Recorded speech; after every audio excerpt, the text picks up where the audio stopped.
Rajasthan police के युवा IPS Gaurav Yadav ABP news के साथ है। ये गौरव यादव इन दिनों जोधपुर में वेस्ट में डीसीपी हैं। अब सबसे बड़ी बात है कि जब गौरव यादव का जो सफ़र शुरू हुआ ये पुलिसिंग को लेके, सबसे पहले तो हम बात करेंगे इनकी जो स्टडी के दौरान जब इनको क्या लगा था कि इनको पुलिसिंग करना है। सर, सबसे बड़े बताइए आप कहाँ से थे और पुलिसिंग के लिए कैसे सोचा? मैं मूलतः आज़मगढ़ का रहने वाला हूँ। उत्तर प्रदेश में आज़मगढ़ एक ज़िला है। जो सिविल सर्विसेज में आने का जो चार्म था वो बचपन से ही कहीं न कहीं दिमाग में था कि सिविल सर्विसेज में आना है। साथ-साथ मेरे पिताजी और दादाजी दोनों लोगों का ये कहीं न कहीं सपना था कि मैं सिविल सर्विसेज में जाऊँ। इस क्रम में आईआईटी बीएचयू से बीटेक करने के पश्चात मैंने इन्फोसिस में जब जॉब जॉइन की। काफ़ी समय तक जॉब करने के पश्चात एक पर्टिकुलर दिवस मुझे ये लगा कि यहाँ पर कहीं न कहीं काम करने पर शायद वो रिकॉग्निशन नहीं है, या अथवा मैं सोसाइटी को जिस तरीके से सर्व करना चाहिए उस तरीके से सर्व नहीं कर पा रहा हूँ, और सिविल सर्विसेज में जाकर के संभवतः ज़्यादा बेहतर सर्व कर पाऊँगा और रिकॉग्निशन भी ज़्यादा बेहतर मिलेगा। तो इस सोच के साथ मैंने वहाँ पर जो जॉब मेरी चल रही थी उसमें रेजिग्नेशन दिया और उसके बाद तैयारी करनी शुरू की, जिसके पश्चात तैयारी करने के पश्चात मेरा सिलेक्शन हुआ और मैं आज पुलिस सर्विसेज में हूँ। सर, आप पुलिस सर्विसेज में जब शुरुआती दौर में जब स्कूलिंग थी आपकी, तो वो किस तरह की स्कूलिंग थी? किस तरह से आपने पढ़ाई की और क्या फैमिली की स्थिति रही? क्योंकि आप पिताजी भी डॉक्टर्स रहे हैं। आज़मगढ़ के पास एक दोहरीघाट नाम का कस्बा है, वहाँ से मेरी 12th तक की स्कूलिंग हुई। जो वहाँ पर स्कूल था वो उत्तर प्रदेश जो बोर्ड है उसका स्कूल था। वहाँ पर हमारी स्कूलिंग में मुख्यतः सेल्फ स्टडी के थ्रू ही पढ़ाई करने का रहता था। सबसे एक अलग सी बात ये थी कि वहाँ पर मैं 50 साल पुराने स्कूल में सबसे पहला आईआईटीएन छात्र था जो आईआईटी क्रैक किया, और सबसे पहला ही यूपीएससी क्रैक करने वाला छात्र था। तो स्कूल के लिए भी कहीं न कहीं एक गर्व की बात थी, और उसके पश्चात बहुत सारे और लोग भी तैयारी करने के, जिसमें से कुछ लोगों को सफलता भी मिली। जिस तरह से इंटेलिजेंस की बात तो सामने आई गई कि बचपन से ही काफ़ी इंटेलिजेंट थे, और उसके बाद जब पुलिसिंग शुरू की तो उसके दौरान भी कई बड़े बड़े खुलासे किए हैं। अभी हम बात करेंगे कि एक ऐसा खुलासा जिसके बारे में कोई सोच भी नहीं पा रहा था कि इसके पीछे क्या होगा, वो कहाँ किया था, क्या क्या कुछ मामला था? ये बात उस समय की जब मैं अजमेर ज़िले में एएसपी था। प्रमोशन हो चुका था एसपी रैंक पर, और पोस्टिंग की तैयारी, पोस्टिंग का इंतज़ार था हमें। वहाँ अजमेर में एक रामगंज थाना क्षेत्र है, वहाँ पर एक घटना हुई थी जिसमें एक गरीब चौकीदार व्यक्ति था जो अंडर कंस्ट्रक्शन मकान में चौकीदारी कर रहा था। वो एक पर्टिकुलर दिन वहाँ से गायब हो जाता है, जिसकी एमपीआर थाने में दर्ज होती है। मौके पर किसी भी तरीके का संघर्ष का कोई निशान नहीं था। मौके पर जो व्यक्ति गायब था उसकी चप्पल और मोबाइल भी मिले थे। एक दो दिन बाद पश्चात नहीं मिलने के बाद जो परिवार वाले थे और जो वहाँ के लोग थे उन्होंने काफ़ी रोष प्रकट किया और धरना प्रदर्शन भी शुरू किया, जिस पर तत्कालीन एसपी साहब ने मुझे रामगंज थाने पर भेजा और कहा कि इसको पर्सनली सुपरवाइज़ करना है। कई सारे एंगलों से इन्वेस्टिगेशन किया गया, कई सारे सस्पेक्ट्स को भी ले आया गया, ये सोचते हुए कि क्या पता अपहरण हुआ हो, स्वयं से नहीं गया हो, जिससे पैसे का लेन देन हो या किसी बात को लेकर झगड़ा हो या अन्य कोई झगड़े वाली बात हो, उन सभी पहलुओं पर इन्वेस्टिगेशन किया गया। इसी दौरान बगल में एक मकान था, उसको भी सर्च किया तो वहाँ पर ये पाया गया कि जो खाना जैसे देखा जाए तो बनती हुई रोटी तवे पर थी, जो कढ़ाई थी वो ऐसा लग रहा था कि बस चूल्हा बंद करके अचानक से चला गया व्यक्ति। तो एक शक उस पर गहराया कि हो सकता है कि यहाँ पर जो रहने वाले लोग हैं उन्होंने ये अपराध किया। उनसे भी पूछताछ की गई काफ़ी डिटेल में, परंतु किसी भी तरीके का कोई सुराग नहीं मिल रहा था। करीब एक हफ्ते तक लगातार सुबह से शाम तक देर रात तक थाने पर बैठ करके विभिन्न लोगों से पूछताछ करने के पश्चात एक पर्टिकुलर दिवस एक मुखबिर का कॉल आया, मेरे पास फ़ोन आया, और उसने ये बताया कि क्योंकि आप हमें ये दिख रहा है कि आप लोग बहुत मेहनत कर रहे हैं, तो मैं ये बताना चाहूँगा आप पुष्कर के साइड जाइए, वहाँ पर आपको ज़रूर सफलता मिलेगी। तो इस कॉल पर हमने टीम लेकर के ये, क्योंकि काफ़ी दिन से मेहनत कर रहे थे, तो ये बात है कि भाई एक कोई क्लू मिला है तो कोशिश कर लेते हैं, क्या पता इसमें कुछ बात मिल जाए।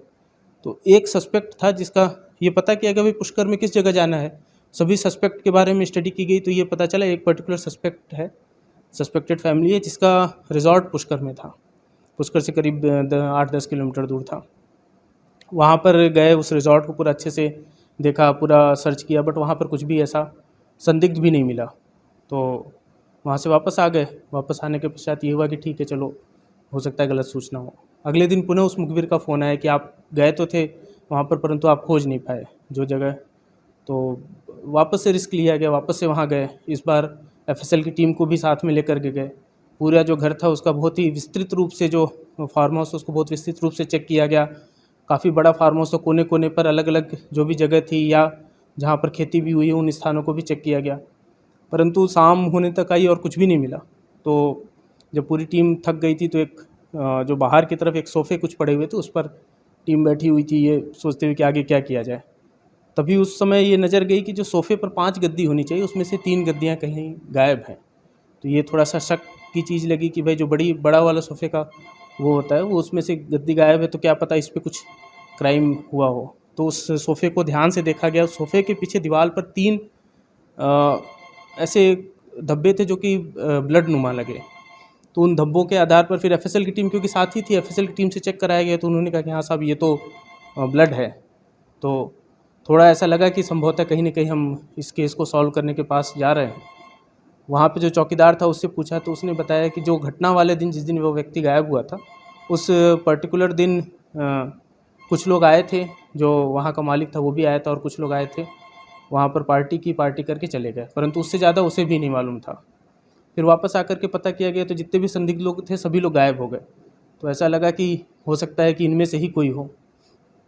काफ़ी एफर्ट करने के पश्चात जो पार्टी करने वाले 4-5 लोग थे उनमें से एक व्यक्ति को राउंड अप किया गया, उसको ले आया तो उसने पूरा घटनाक्रम बताया, परंतु फिर भी ऐसा लगा कि क्या पता घटना दबाव में या पुलिस के डर से झूठ बता रहा हो। उसने ये बताया कि उस व्यक्ति को उस रात में जहाँ पे चौकीदारी कर रहा था वहाँ से उसको ले आया गया।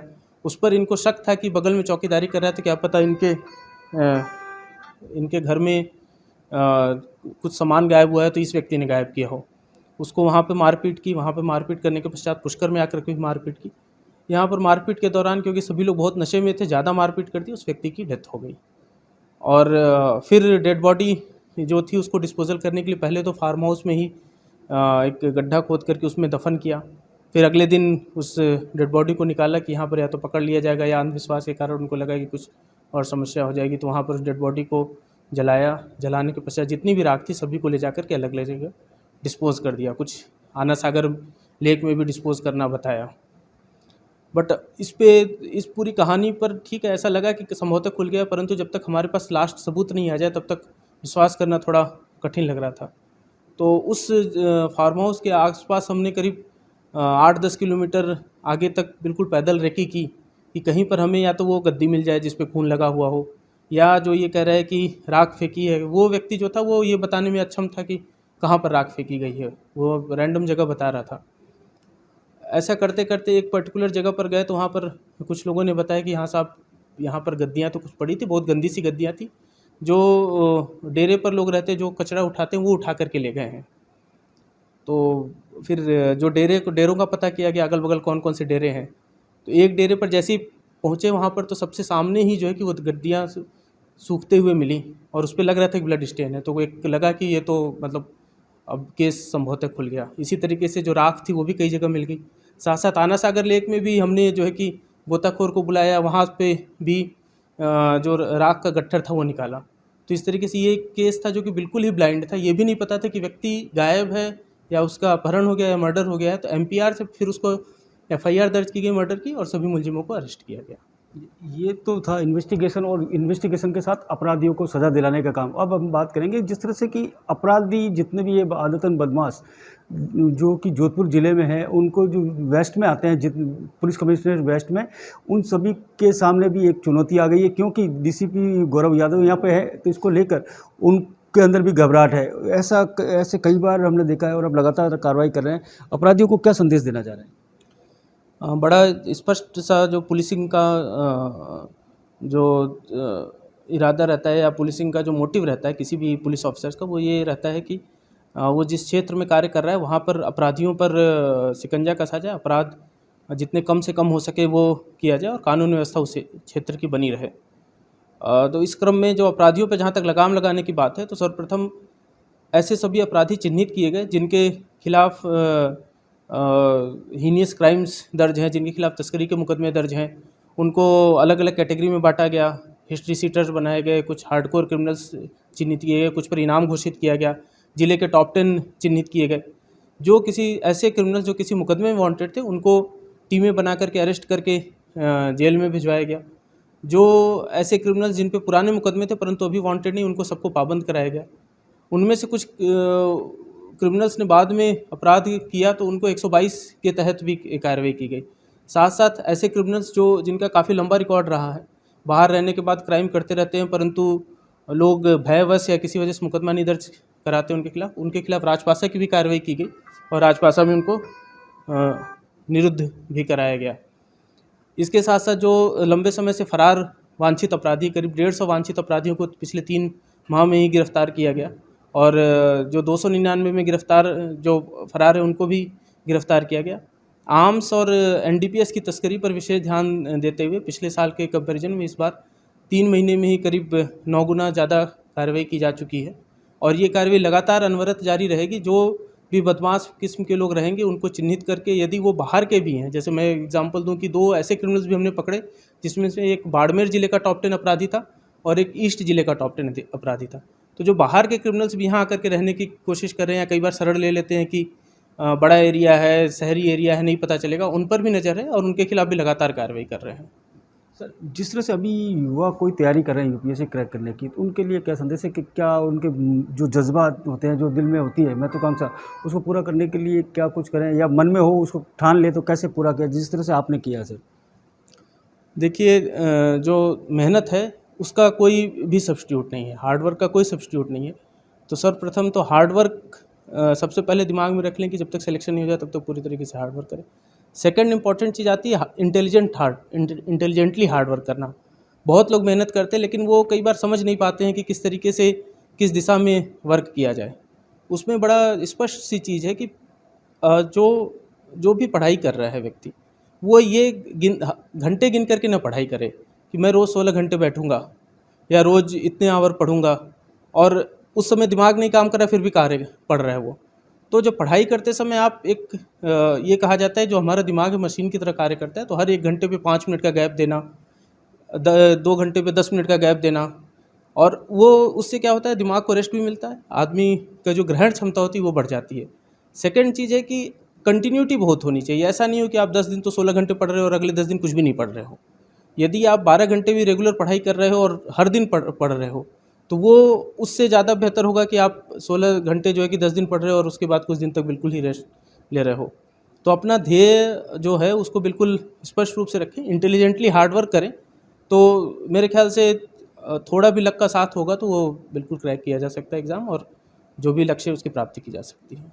ये थे गौरव यादव आईपीएस जोधपुर से, जिससे हमने बात की। अब मैं बता दूं कि छोटे से गांव से शुरुआत की गई और एक ऐसी स्कूल से जहां पर इंडिविजुअल खुद पढ़ाई करके आगे बढ़ना होता है, तो वहां से करके आगे बढ़े और IITian बने और उसके बाद एक प्राइवेट जॉब भी किया, लेकिन जॉब से सेटिस्फाई नहीं हुए तो IPS पुलिस की तैयारी की और पुलिस बेड़े में आने के बाद कई ऐसे खुलासे किए जिसको जानकर हर कोई हैरान है। जोधपुर से करणपुरी, ABP न्यूज़।